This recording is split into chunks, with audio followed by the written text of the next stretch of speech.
Hello guys, welcome back to another new video. और कल हमने बात की थी फिज़िक्स के 12th क्लास के फर्स्ट पार्ट की। आज हम बात करेंगे सेकंड पार्ट की कि उसमें से क्या क्या इम्पोर्टेंट है और आप कैसे अच्छा स्कोर कर सकते हो पीजीआई सीईटी एग्ज़ाम में और अपना पसंदीदा कॉलेज पा सकते हो, गवर्नमेंट कॉलेज जो भी आपको करना है, पैरामेडिकल कोर्स करना है या नर्सिंग। तो without wasting time we can start the video. सबसे पहले आपको कल की तरह ये एनसीईआरटी ले लेनी है। अगर आपके पास नहीं है तो आप नोट डाउन कर लेना इंपॉर्टेंट टॉपिक्स या नोट्स तुम्हारे फोन पे मार्किंग कर लेना, ठीक है। सबसे पहले बात करते हैं ray optics and optical instrument की। इस चैप्टर में से दो से तीन क्वेश्चंस आएंगे। और क्वेश्चंस कौन से आएंगे देख लो टॉपिक से एक बार। सबसे ज़्यादा इम्पोर्टेंट तो आपको पता ही होना चाहिए कि रिफ्लेक्शन क्या है, रिफ्रैक्शन क्या है, डिस्पर्जन क्या है। ये बेसिक फिनोमिना तो आपको पता होना चाहिए, इनकी डेफिनेशन, क्योंकि यूँ का यूँ डिफरेंस भी पूछ सकते हैं, ठीक है। इजी क्वेश्चन आएंगे, ऐसे मत सोचना कि हाई लेवल का कर लेते हैं, ये वाला छोड़ देते हैं, बेसिक लेवल का ऐसा नहीं करना है, ठीक है। बेसिक से पढ़ना है और बेसिक तो क्लियर होना चाहिए, तभी आप न्यूमेरिकल अगर एक दो आएंगे भी तो आप उनको सोल्व कर सकते हो, ठीक है।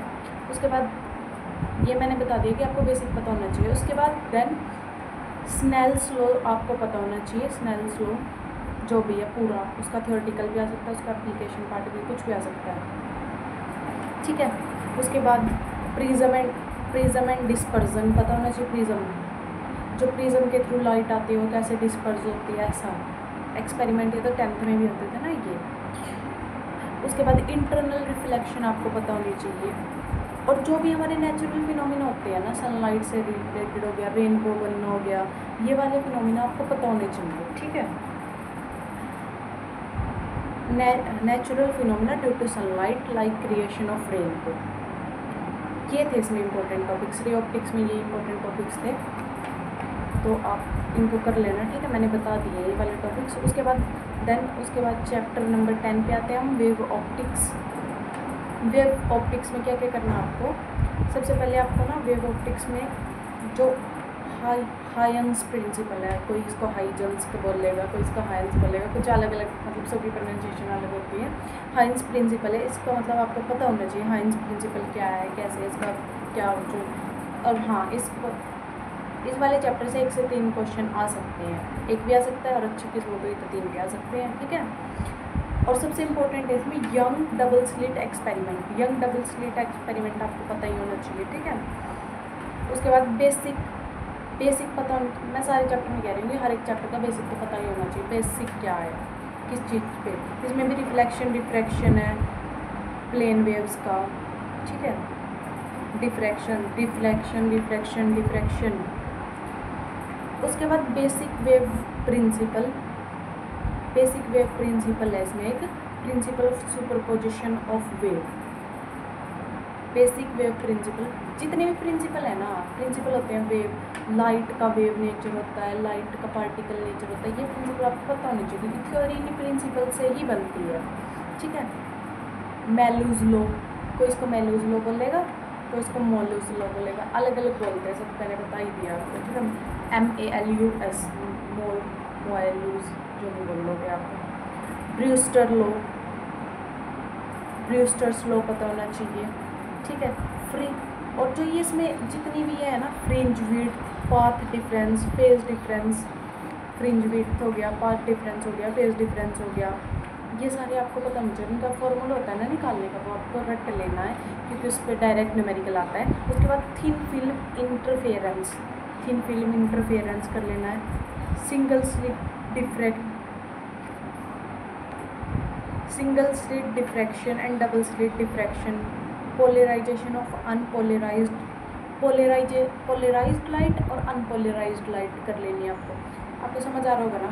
देखो मैं कह रही हूँ कि थिन फिल्म इंटरफेरेंस करना आपको, जो भी फ्रिंज विड्थ निकालते हैं, कैसे निकालते हैं, पार्ट डिफरेंस, फेज डिफरेंस, ये सारी चीज़ें कर लेनी है। और जो डी ब्रोगली की हाइपोथेसिस है वो आगे, डी ब्रोगली की हाइपोथेसिस तो मोस्ट इंपॉर्टेंट है इस चैप्टर में। वो क्या होती है, लैम्डा =h/mv =h/p, ठीक है। वो होती है ना डी ब्रोगली की हाइपोथेसिस, वो आपको रट लेनी है और उस पर न्यूमेरिकल आएंगे, उसको पता होना चाहिए कि लैम्डा क्या है, ये चीज़ क्या है, वो चीज़ क्या है, ठीक है। वह ऐसे भी पूछ सकते हैं कि लैम्डा रिप्रेजेंट, ऐसे पूछ सकते हैं, ठीक है।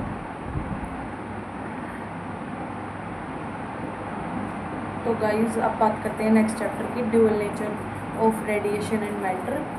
ड्यूअल नेचर ऑफ रेडिएशन और मैटर में क्या है, देखो इसका नाम ही है dual nature of radiation and matter. Dual nature बताएंगे किसका, अलग अलग एक्सपेरिमेंट। कोई एक्सपेरिमेंट कहता है कि लाइट का, मैंने पहले बताया कि इंपॉर्टेंट होते हैं, लाइट का पार्टिकल नेचर है, लाइट का वेव नेचर है, किसने डिस्कवर किया, पार्टिकल नेचर, वेव नेचर, ऐसी थ्योरी के क्वेश्चन बनते हैं, ठीक है। डी ब्रोगली हाइपोथेसिस बता दिया मैंने इसमें आपको। Davisson Germer experiment, Davisson Germer experiment क्या बताता है कि जो लाइट है उसका वेव नेचर होता है, ठीक है, प्रूफ देता है वो डेविसन जर्मन एक्सपेरिमेंट। उसके बाद photo electric effect, photo electric effect उसका जो फॉर्मूला होता है H = E = H μ = W + kinetic energy maximum, ठीक है, वो वाला फोटो इलेक्ट्रिक इफेक्ट। उसके बाद proof of wave nature of particle, wave nature of particle का प्रूफ देना है।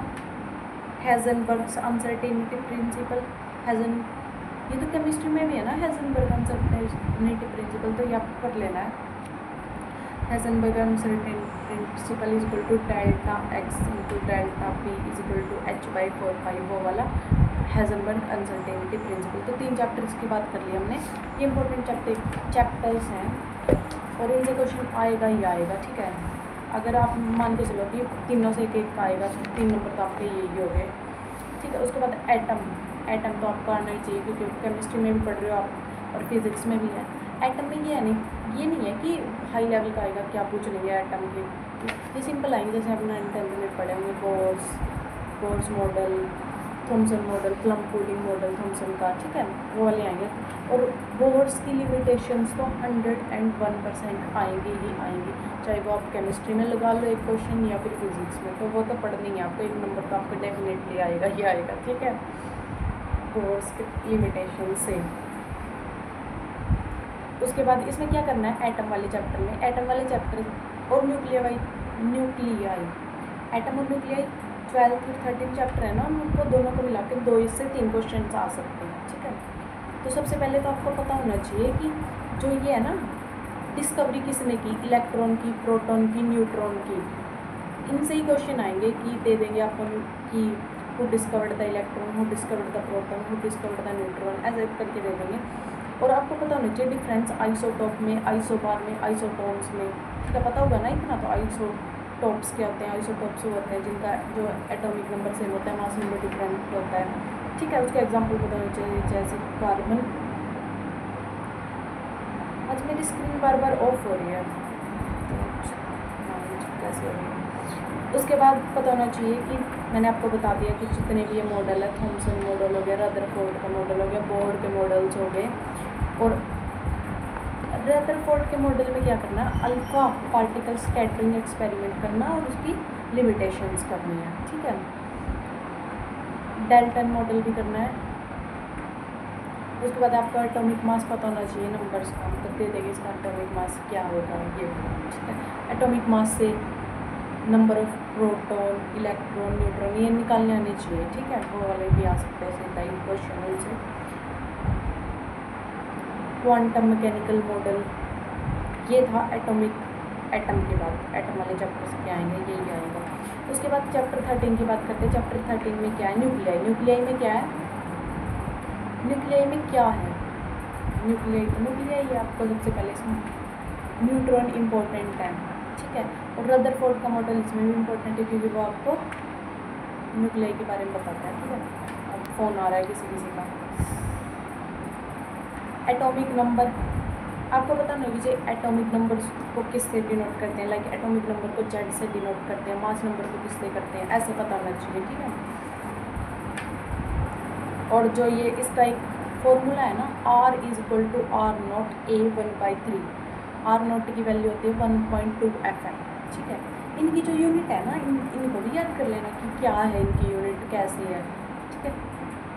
और मीन लाइफ कैसे निकालते हैं, T = 1/λ, ऐसे mean life, half life, activity, ये सारी चीज़ें आपको पता होनी चाहिए, ठीक है। मास डिफेक्ट पता होना चाहिए। मास डिफेक्ट का formula M = Z + A - Z Mn, ठीक है।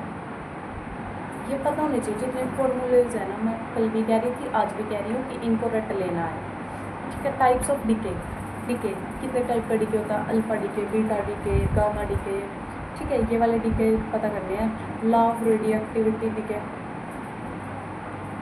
सॉरी गाइस आज मतलब मेरी क्लास अभी जानना है मुझे, तो मैं रेडी हूँ, इसलिए मेरे फ्रेंड्स का फ़ोन आ रहा है कि आ जाओ, पर मुझे वीडियो बनानी थी इसलिए।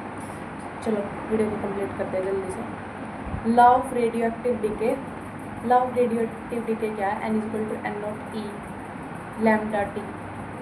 हाफ लाइफ मैंने आपको बता दी, ये सारी चीज़ें इंपॉर्टेंट थी इसमें, ठीक है। एटॉमिक नंबर को किससे नोट कर दिया, mass defect, types of decay, ये सारी चीज़ें। उसके बाद लास्ट चैप्टर पे आते हैं, क्योंकि कम्युनिकेशन वाला चैप्टर तो मेरे टाइम पे भी कटा हुआ था, ठीक है, उसमें आएंगे भी नहीं। 14 chapter semiconductor, electronics, material device and simple circuit. उसमें क्या है कि सबसे पहले आपको डायोड पता होना चाहिए, डायोड क्या होते हैं।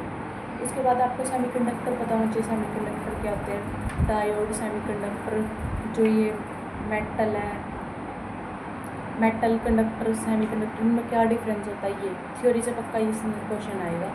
लाइक आयरन में आता है ना, वो आयरन स्टील वहाँ पे है ना पहले चैप्टर मैग्नेट वाले में, उस तरह ये भी है, मेटल, कंडक्टर, सेमीकंडक्टर, ठीक है। Types of diode, types of diode में क्या है, Zener, Zener diode, photo diode,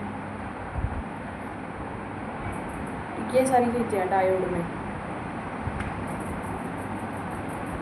और जो ये ट्रांजिस्टर है ना, ट्रांजिस्टर कैसे बनता है ना पीएन जंक्शन से, एनपी जंक्शन होता है, एनपीएन होता है, पीएनपी होता है, वो अलग अलग जंक्शन आपको पता कर लेने हैं, ठीक है। Transition, bipolar junction, transistor, transistor characteristics, transistor, transistor की characteristic, transistor as amplifier, transistor as switch, ठीक है। ये सारी चीज़ें आपको पता होनी चाहिए, क्या क्या पता होनी चाहिए इस चैप्टर से आपको।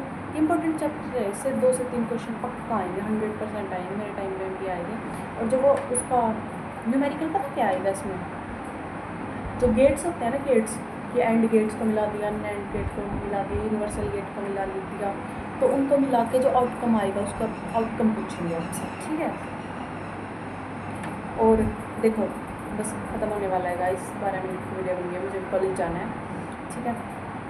बेसिक लॉजिक गेट्स और एंड नोट, देखो आप 2 तरह के गेट्स होते हैं ना, बेसिक होता है और यूनिवर्सल होता है, आपको पता नहीं चाहिए कौन से बेसिक है कौन सा यूनिवर्सल है, ठीक है। बेसिक्स में क्या आएंगे, और आएगा, एंड आएगा, नोट आएगा, नैंड, नोट, ये 5 तरह के, ठीक है। और यूनिवर्सल तो एंड नोर ही होते हैं, ठीक है। और यूनिवर्सल गेट्स को मिला के अदर गेट्स कैसे बनेंगे, बेसिक गेट्स वो बनते हैं ना, वो पता होना चाहिए आपको। और drift velocity, V D is equal to mu E, mu क्या होता है और ई क्या होता है, म्यू बताना क्या है कमेंट में, और ई इलेक्ट्रिक फील्ड, ठीक है, ड्रिफ्ट वेलोसिटी। तो गाइस ये था सारा आज का जो हमारी वीडियो थी। अगर आपको वीडियो अच्छी लगी तो please like, share and channel को सब्सक्राइब कर देना, और कुछ भी नए समझ में आया तो बता देना, और कुछ भी मतलब अगर लग रहा आपको वो भी इम्पोर्टेंट है, मैंने छोड़ दिया है तो वो भी बता देना, ताकि वो अदर बच्चों को पता चल जाए और इस चैनल का बनाने का मोटिव पूरा हो जाए कि बच्चे आसानी से, मतलब किसी को गाइडेंस नहीं मिलती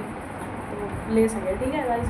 और हैप्पी गुरु पूर्णिमा, आज गुरु पूर्णिमा है, तो अपने मम्मी पापा जो भी जिसको भी आप अपना गुरु मानते हो, ठीक है, तो उन सबको एक बार पैर छू के नमस्ते, मेरी तरफ से भी नमस्ते कर देना, ठीक है। क्योंकि हम तो हॉस्टल में रहते हैं, अपने मम्मी पापा से थोड़े दूर, और वीडियो कॉल कर लेंगे, ठीक है गाइस। मिलते हैं नेक्स्ट वीडियो में, तब तक के लिए बाय बाय, टेक केयर, और अपने एग्ज़ाम के लिए पढ़ते रहिए, आपके एग्ज़ाम के लिए बेस्ट ऑफ लक, ठीक है गाइस, बाय।